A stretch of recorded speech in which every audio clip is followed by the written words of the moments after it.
Pinangunahan ni PNP Chief Romel Francisco Marbil ang 2 araw na special meeting sa pagitan ng mga political leaders sa BARMM upang matiyak ang credible 2025 elections. Kabilang dito ang BARM Grand Coalition o BGC at United Bangsamoro Justice Party. Ang detalye mula kay Naphtali Bendol.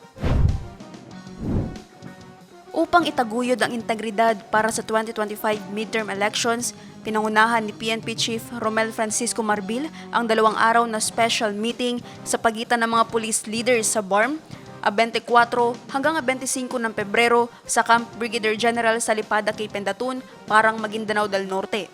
Nagharap sa meeting ang mga political leaders kabilang na ang BARM Grand Coalition at ang United Bangsamoro Justice Party na nagbigay ng kanilang insights at concerns bilang suporta sa malaya, patas at credible elections. Ang pulong ay pinangasiwaan ni Police Brigadier General Romeo Macapaz, ang Regional Director ng PNP Pro-BAR.